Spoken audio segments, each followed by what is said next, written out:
नमस्कार, बहुत स्वागत है आपका। आप देख रहे हैं लाख टके की बात और मैं हूं आपके साथ शीनम शर्मा। नमस्कार, मैं हूं आपके साथ प्रमनदीप। चलिए खबरों की शुरुआत करते हैं। मुख्यमंत्री योगी आदित्यनाथ ने ग्रेटर नोएडा वेस्ट के सेक्टर 10 में 200 करोड़ रुपए से बने KGSG अस्पताल का उद्घाटन किया। इस मौके पर उन्होंने विपक्ष पर हमला भी बोला। सीएम योगी ने कहा कि एक वक्त वो भी था जब पिछली सरकारों में 1 डिस्ट्रिक्ट 1 माफिया होता था, लेकिन आज यूपी में 1 डिस्ट्रिक्ट 1 मेडिकल कॉलेज है। इसी से जुड़ी एक रिपोर्ट आपको दिखाते हैं।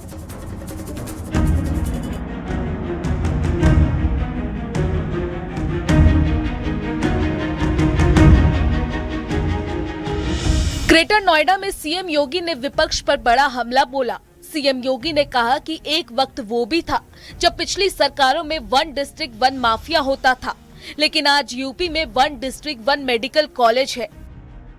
एक समय था जब सरकारें प्रदेश के अंदर 1 डिस्ट्रिक्ट 1 माफिया पालती थी। गवर्नमेंट माफिया के सामने नतमस्तक थी। अब तो उत्तर प्रदेश ने 1 डिस्ट्रिक्ट 1 मेडिकल कॉलेज की व्यवस्था की है, 1 डिस्ट्रिक्ट 1 प्रोडक्ट की व्यवस्था की है और अब उससे भी आगे बढ़कर के उत्तर प्रदेश 1 डिस्ट्रिक्ट 1 कुजीन की तरफ भी आगे बढ़ चुका है। ग्रेटर नोएडा वेस्ट के सेक्टर 10 में सीएम योगी ने निजी अस्पताल का उद्घाटन किया। KDSG अस्पताल 200 करोड़ रुपए की लागत से बना है। इस दौरान सीएम योगी ने कहा कि स्वास्थ्य क्षेत्र में कॉमन मैन के लिए विश्वसनीय सुविधाएं होनी चाहिए और सस्ती भी होनी चाहिए। डॉक्टर का अच्छा व्यवहार मरीज की आधी बीमारी को खत्म कर देता है। जैसे कपिल देव टीम को लीड करते थे तो पाकिस्तान की टीम हार जाती थी। आप बीमारी की तुलना पाकिस्तान से कर लें तो ये मान करके चलिए कि डॉक्टर कपिल देव के रूप में वहां रहे और बीमारी पाकिस्तान है तो आधी हार बीमारी की वैसे ही हो जाए डॉक्टर को देख करके। निजी अस्पताल के उद्घाटन कार्यक्रम में पूर्व क्रिकेटर कपिल देव, प्रभारी मंत्री ब्रिजेश सिंह और विधायक तेजपाल नागर और सांसद डॉक्टर महेश शर्मा भी उपस्थित रहे। सीएम योगी ने कहा कि गौतम बुद्ध नगर में फिल्म सिटी और मेडिकल डिवाइस पार्क बन रहा है। कभी पहचान के लिए मोहताज उत्तर प्रदेश आज विकास का इंजन बन चुका है। Bureau report, news 18, UP Uttarakhand.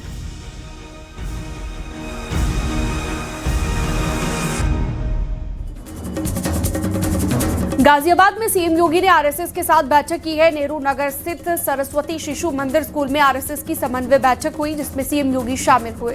इन दिनों में राज्य में जगह जगह पर बीजेपी आरएसएस नेताओं की बैठक हो रही है, जिसमें 2027 विधानसभा चुनाव में जीत की रणनीति बनाई जा रही है। आपको रिपोर्ट में दिखाते हैं।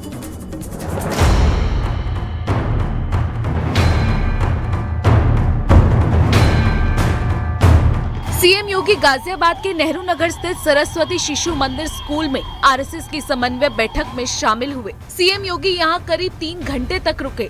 इस दौरान उन्होंने संगठनात्मक विषयों पर चर्चा की। उत्तर प्रदेश के यशस्वी मुख्यमंत्री योगी आदित्यनाथ आज गाजियाबाद में थे। गाजियाबाद के सरस्वती शिशु मंदिर में उन्होंने आरएसएस के कुछ पदाधिकारियों के साथ आज एक अहम समन्वय वार्ता भी की है। इस दौरान इस बात को लेकर चर्चा भी हुई कि आगामी 2027 चुनाव को लेकर क्या रणनीति तय की जाए। इन दिनों राज्य में जगह जगह बीजेपी आरएसएस नेताओं की बैठक हो रही है, जिसमें 2027 विधानसभा चुनाव में जीत की रणनीति बनाई जा रही है। आरएसएस है और दूसरे जो ऑर्गेनाइजेशन है वो भी इसमें भागीदारी कर रहे हैं, इसीलिए समन्वय बैठकें हो रही हैं। योगी जी को पता है कि उन्हें क्या करना है, उनकी रणनीति साफ है, उनका टारगेट बिल्कुल क्लियर है कि तीसरी बार सरकार उत्तर प्रदेश में 2027 में रिपीट करनी है और रिपीट करने के लिए लगातार सरकार मेहनत कर रही है। डेवलपमेंट के इश्यूज हों, SIR हो, कानून व्यवस्था हो, तमाम चीजें हैं। 2027 के लिए बीजेपी अपनी रणनीति पर लगातार मंथन कर रही है। जल्द ही कुछ बड़ा बदलाव लाने की उम्मीद है। चुनावी अभियान के लिए एक रोड मैप तैयार किया गया है, जिसमें आरएसएस और बीजेपी संगठन एक साथ बूथ स्तर पर काम करेंगे। राजनीतिक गलियारों में इस चर्चाएं बेहद ज्यादा फैल रही हैं, लेकिन देखना ये होगा कि इस बैठक के बाद से क्या कुछ अहम फैसला निकल कर आने वाला है। कैमरा पर्सन सतीश के साथ अमित राणा, न्यूज़ 18 उत्तर प्रदेश। होली के मौके पर एसपी अध्यक्ष अखिलेश ने सफाई के एसपी ऑफिस में कार्यकर्ताओं के साथ में होली खेली। साथ ही उन्हें जीत का मंत्र दिया और बीजेपी के खिलाफ सतर्क रहकर अपना वोट बचाने की नसीहत दी। एसपी महासचिव शिवपाल यादव ने पार्टी के नेताओं कार्यकर्ताओं को अनुशासन में रहने की भी नसीहत दी और कहा कि 2027 में यूपी विधानसभा के चुनाव में लोगों का दिल जीतकर एसपी ही सरकार बनाएगी। एक रिपोर्ट आपको दिखाते हैं।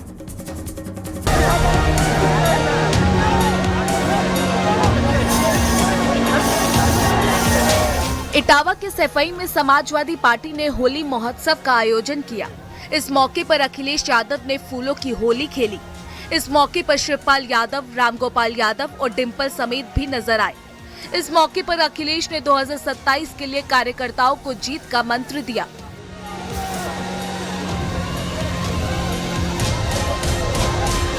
आपने देख लिया बीजेपी को, और हिसाब किताब इस चुनाव में जब 27 में हम लोग जाएं तो केवल उत्तर प्रदेश का हिसाब किताब नहीं देना उन्हें देना है दिल्ली वाला भी हिसाब किताब। 11 साल तो 11 और 10 साल कितने साल का जवाब है? 21 साल। एसपी के महासचिव शिवपाल यादव ने पार्टी के नेताओं कार्यकर्ताओं को अनुशासन में रहने की नसीहत दी। उन्होंने कहा कि 2027 में यूपी विधानसभा के चुनाव में लोगों का दिल जीतकर एसपी सरकार बनाएगी। अनुशासन में हो जाइए। अनुशासन किसी भी लड़ाई को जीतने के लिए अनुशासन बहुत जरूरी होता है, और फिर आप लोगों को, समाजवादियों को अनुशासन में रहना बहुत जरूरी है। अखिलेश यादव ने चुनाव आयोग और एसआईआर को लेकर भी बीजेपी पर निशाना साधा। साथ ही कार्यकर्ताओं को अपना वोट बचाने की नसीहत भी दी। वहीं डिप्टी सीएम ब्रजेश पाठक और केशव प्रसाद मौर्य ने कहा कि 2047 तक यूपी में एसपी या कांग्रेस की सरकार बनने का योग नहीं है। Bureau report, news 18, UP Uttarakhand. Bihar की सियासत ने आज एक नया और ऐतिहासिक मोड़ ले लिया है। सुशासन बाबू के नाम से मशहूर नीतीश कुमार मुख्यमंत्री पद छोड़ रहे हैं। लंबे वक्त तक बिहार की कमान संभालने के बाद अब नीतीश ने केंद्र की राजनीति का रुख किया है। राज्यसभा सदस्य के तौर पर अपना नामांकन पत्र दाखिल कर दिया है और उनके साथ में एनडीए के 5 उम्मीदवारों ने भी पर्चा दाखिल किया। इस पूरे प्रक्रिया के दौरान केंद्रीय गृह मंत्री अमित शाह भी बिहार विधानसभा में मौजूद रहे। आपको रिपोर्ट में दिखाते हैं।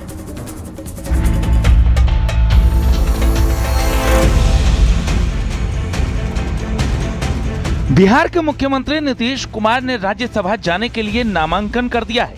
केंद्रीय गृह मंत्री अमित शाह नीतीश कुमार के आवास पर पहुंचे। राज्यसभा के लिए नामांकन से पहले उन्होंने नीतीश कुमार से मुलाकात की। उन्होंने अपने शासनकाल में बिहार को जंगल राज से मुक्त करने का काम किया। इन्होंने बिहार की सड़कों को न केवल गांवों तक जोड़ा, बिहार की सड़कों की स्थिति को भी सुधार किया। इतने लंबे करियर में विधायक, सांसद, मुख्यमंत्री, केंद्रीय मंत्री रहते हुए उनके कुर्ते पर कभी दाग नहीं लगा। नीतीश कुमार के केंद्र की सियासत में आने पर जेडीयू नेता का कहना है कि इसका फायदा जेडीयू को यूपी समेत कई राज्यों में मिलेगा। स्वाभाविक बात है कि वहां की पब्लिक को बुरा तो लगेगा ही, और उन्हें बुरा लग रहा है तो वो अपनी बात, मन की जो पीड़ा है उसको वो रख रहे हैं। बिहार में सियासी उलटफेर पर तेजस्वी यादव ने कहा कि महाराष्ट्र मॉडल बिहार में लाया गया है। वहीं केंद्रीय मंत्री गिरिराज सिंह ने कहा कि जिसे नीतीश चाहेंगे वो बिहार का सीएम बनेगा। तो हम लोगों के सामने जो समाचार आया, नीतीश जी ने भी पोस्ट किया है कि वो जो है सदन जाना चाहते हैं। आप सब लोगों को पता होगा कि हम शुरुआत से ही जो है इस बात को कहते रहे हैं कि चुनाव के बाद जो है नीतीश कुमार जी को भाजपा के लोग मुख्यमंत्री पद पे नहीं रहने देंगे, और अभी उनको कोई भेज नहीं सकता। वो अपने मन से गए हैं, आगे भी ये सरकार चलेगी उन्हीं के मन से। नीतीश कुमार के राज्यसभा जाने का ऐलान करते हुए सोशल मीडिया में पोस्ट भी किया, जिसमें उन्होंने समर्थन और सहयोग देने के लिए बिहार की जनता का आभार जताया। खबर है कि नीतीश के बेटे निशांत कुमार जेडीयू की कमान संभालेंगे। निशांत कुमार बिहार के डिप्टी सीएम भी बन सकते हैं। पटना में सीएम आवास के बाहर कार्यकर्ताओं की भीड़ जुटी। उन्होंने नीतीश कुमार से सीएम बने रहने की मांग की।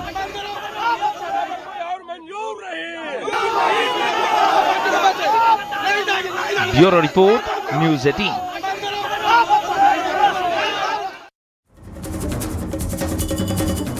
नीतीश कुमार के राज्यसभा जाने और उनके बेटे को बिहार का डिप्टी सीएम बनाए जाने को लेकर सियासी दलों ने तीखा कटाक्ष किया है। वहीं बीजेपी सांसद रवि किशन ने भी विपक्ष पर करारा पलटवार किया है।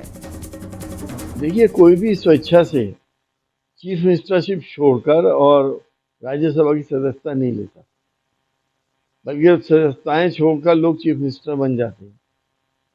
तो उनको बेचारों को इतना दबाव बना हुआ है उनके ऊपर कि वो मजबूर हैं, और बीजेपी ने उनको इतना ट्विस्ट कर दिया, हैंड ट्विस्ट जिसे कहते हैं ना, कि मरता क्या नहीं करता, वो उस पर तैयार हो गए। मैं तो समझता नहीं कि अब अपनी इच्छा से जा रहा हूँ। अगर उन्होंने ये डिसीजन लिया है तो बहुत सोच समझ के लिया होगा। राज्यसभा एक बहुत बड़ा अपर हाउस जिसको हम कहते हैं, हम लोअर हाउस के सांसद, तो बहुत बड़ा पद है, कद है। वहां से भी वो एक इतने बड़े कद्दावर नेता जिन्होंने बिहार की छवि, बिहार के लिए इतना कुछ किया, आज वो बिहार जो हम पहले भी देखे थे, बिहार के बदलाव में उनका एक बहुत बहुत बड़ा योगदान है। और आई एम श्योर कि उन्होंने ये डिसीजन को सोच समझ के लिया होगा, और बिहार से, बिहार की आवाज और बिहार के कल्याण की और बिहार को ताकत देने की आवाज वो राज्यसभा से भी उठाएंगे। भारतीय जनता पार्टी तो परिवारवाद के बहुत खिलाफ है, तो ये कैसे संभव है? क्या अपनी नीति बदल दी? अगर ऐसा होता है तो निश्चित तौर से अमित शाह जी और नरेंद्र मोदी जी से पूछा जाएगा ये सवाल कि परिवारवाद की मुखालफत करते करते आप तो परिवारवाद को हवा देने लगे। सुशासन बाबू के नाम से मशहूर नीतीश कुमार करीब 2 दशक तक बिहार की कमान संभालने के बाद अब केंद्र की राजनीति का रुख करने जा रहे हैं। राज्यसभा सदस्य के तौर पर नीतीश कुमार ने आज अपना नामांकन पत्र दाखिल किया। नीतीश अब मुख्यमंत्री नहीं रहेंगे। बिहार का मुखिया बीजेपी से ही कोई होगा, जिस पर मंथन चल रहा है। पर नीतीश के केंद्र करने के साथ में बिहार की सियासत में नीतीश युग का अंत भी होता दिख रहा है। आपको इस रिपोर्ट में दिखाते हैं। नीतीश कुमार पिछले 2 दशकों से बिहार की कमान संभाल रहे वो शख्सियत जो अब प्रदेश की बागडोर छोड़ राज्यसभा की ओर बढ़ रहे। मैं नीतीश कुमार सत्य निष्ठा से प्रतिज्ञान करता हूं। होली के दिन यानी 4 मार्च से शुरू हुई सियासी कानाफूसी की इस खबर को खुद 75 साल के नीतीश कुमार ने एक्स पर गुरुवार को पोस्ट कर शीशे की तरह साफ कर दिया कि वे राज्यसभा जा रहे हैं। अपने पोस्ट में नीतीश ने लिखा, संसद के दोनों सदनों का सदस्य बनने की मेरी पुरानी इच्छा थी। नई सरकार को मेरा पूरा सहयोग और मार्गदर्शन रहेगा। नीतीश कुमार का ये फैसला 2025 के विधानसभा चुनाव में एनडीए की बड़ी जीत के महज 4 महीने बाद ही आ गया।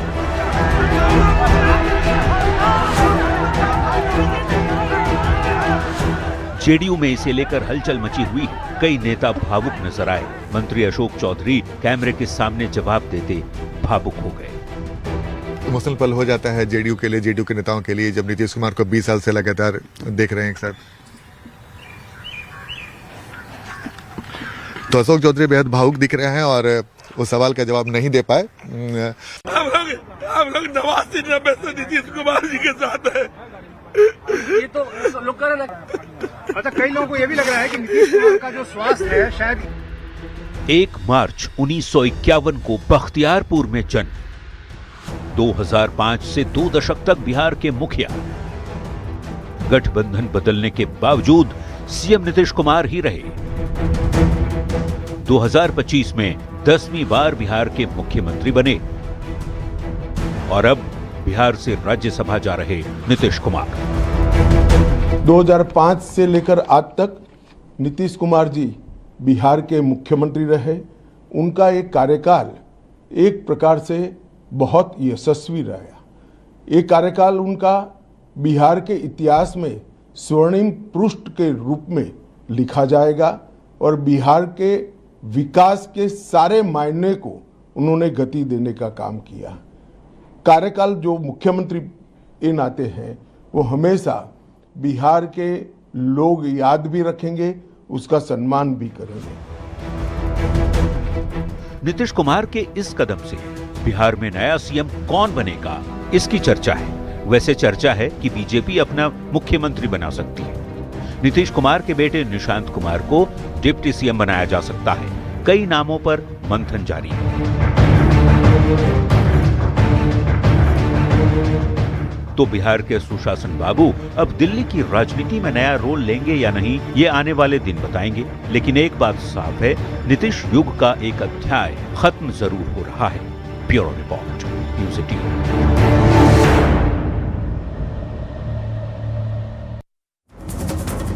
श्री कृष्ण की नगरी मथुरा में हर तरफ होली के रंग बिखरे हैं। दाऊजी की नगरी बलदेव में हुरंगा हुआ, जिसमें कपड़ा फाड़ होली खेली गई। बरसाना और नंदगांव की तरह यहाँ की हुरंगे भी हुरियारन जो हैं हुरियारों पर काफी भारी पड़ती दिख रही हैं। कपड़ा फाड़ होली को लेकर देश विदेश से लोग यहाँ पर पहुंचते हैं। एक रिपोर्ट आपको दिखाते हैं।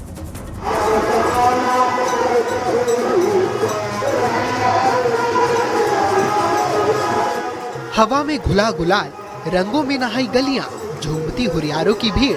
होली का ऐसा उत्साह जिसे हर कोई बस देखता रह जाए।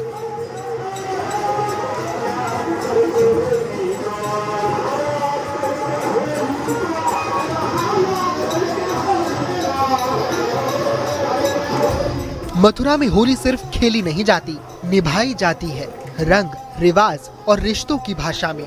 जहां बरसते हैं प्रेम के कोड़े, मृदंग की थाप के बीच परंपरा आज भी चली आ रही है। दाऊजी मंदिर प्रांगण में हुरंगा खेला गया, जिसमें हुरियारों के कपड़े फटे और उनके कोड़े बनाकर बरसाए गए। ब्रिज में होने वाली 40 दिन के होली उत्सव के दौरान ब्रिज के राजा बलदाऊ जी की नगरी में हुरंगे का आयोजन हुआ। ये देवर भाभी की होली होती है।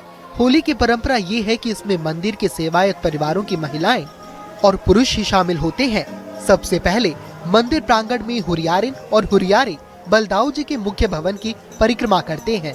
जैसे ही मंदिर के मुख्य भवन के भीतर से केसरिया झंडा बाहर प्रांगण में आता है, तो यहाँ मौजूद हुरियारिन भाभी अपने हुरियारे देवरों के कपड़े फाड़ना शुरू कर देती हैं। इसके बाद इन कपड़ों को टेसू के फूलों से बने रंगों में भिगोया जाता है और फिर भाभी इसे कोड़ा बनाकर देवर को मारती है। बचाव करने के लिए देवर भी बाल्टी में रंग भरकर भाभी के ऊपर डालते हैं। बहुत ही सुंदर दृश्य, ऐसा लगा मान लो हम लोग जो है प्राग ऐतिहासिक काल में वापस लौट चुके हैं। जिस ट्रेडिशनल तरीके से यहाँ के लोग होली का पर्व उत्सव मनाते हैं, ये देख के जो है सभी का मन भाव विभोर होता है।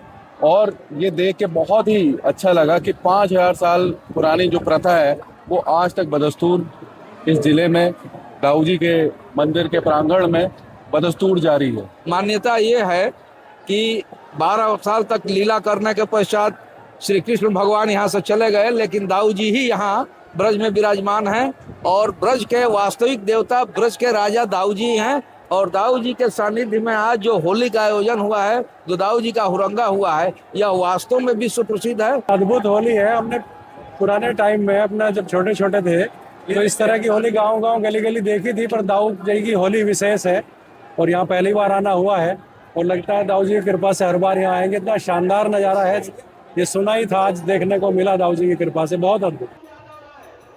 बरसाना और नंदगांव की तरह यहाँ के हुरंगे में भी हुरियारिन ही हुरियारों पर भारी पड़ती हैं। कपड़ा फाड़ होली को देखने के लिए देश विदेश से लोग पहुँचते हैं। मथुरा से नितिन गौतम के साथ bureau report, news 18 UP Uttarakhand.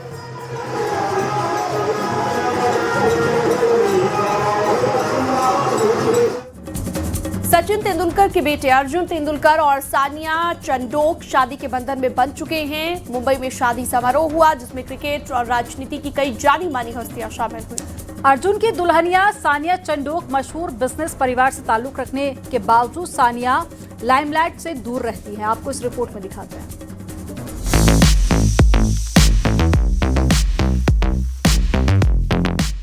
Master blaster Sachin के बेटे की शादी, सितारों का मेला, हस्तियों ने लगाए चार चांद। गुलाबी साड़ी में सारा का गजब लुक। सचिन तेंदुलकर बने ससुर, अर्जुन की बनी सानिया दुल्हनिया।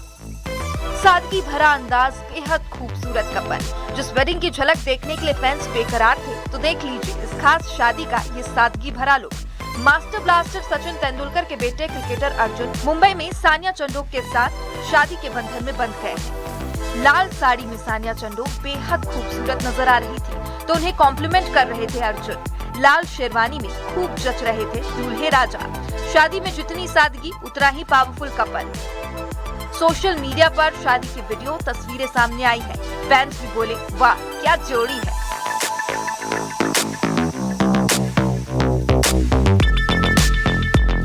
तीन मार्च से ही प्री वेडिंग सेरेमनी चल रही थी और आज 5 मार्च को अर्जुन तेंदुलकर और सानिया बन गए हैं एक दूसरे के हमसफर। इस हाई प्रोफाइल शादी को खास बनाया क्रिकेट जगत हो या फिर सिनेमा या फिर राजनीति की नामचीन हस्तियों ने। अमिताभ बच्चन, जया बच्चन की भी एंट्री कमाल थी। ऐश्वर्या और अभिषेक का लुक भी कह रहा था कपल हो तो ऐसा। भारतीय टीम के पूर्व कप्तान महेंद्र सिंह धोनी भी पत्नी साक्षी के साथ नजर आए। वहीं पूर्व कप्तान राहुल द्रविड़, अनिल कुंबले के साथ क्रिकेटर अजिंक्य रहाणे, सुरेश रैना, हरभजन सिंह भी मौजूद रहे। सीसी के चेयरमैन जय शाह, सचिन तेंदुलकर के बेटे अर्जुन तेंदुलकर और सानिया की शादी में मुंबई में मौजूद रहे। अर्जुन की दुल्हनिया सानिया चंडोक मशहूर बिजनेस परिवार से ताल्लुक रखने के बावजूद सानिया लाइमलाइट से दूर रहती हैं।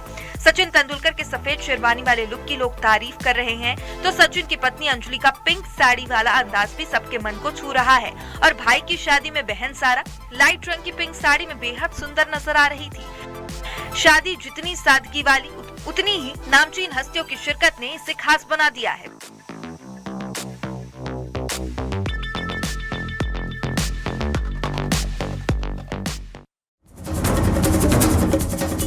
और यहाँ पर रुकेंगे एक छोटे से ब्रेक के लिए, लेकिन उससे पहले आपको एक अच्छी खबर बताते हैं कि न्यूज 18 उत्तर प्रदेश उत्तराखंड का एक नया मुकाम हासिल कर लिया है। न्यूज 18 यूपी उत्तराखंड का जो यूट्यूब चैनल है वो अपने एक बड़े मुकाम पर पहुंच गया है। तो न्यूज 18 उत्तर प्रदेश उत्तराखंड ने एक नया मुकाम हासिल कर लिया है और 10 मिलियन से ज्यादा सब्सक्राइबर हो गए हैं चैनल पर। यूट्यूब पर न्यूज 18 यूपी यूके के 1 करोड़ से ज्यादा सब्सक्राइबर्स हो गए हैं। आप भी लेटेस्ट अपडेट्स के लिए सब्सक्राइब कर सकते हैं।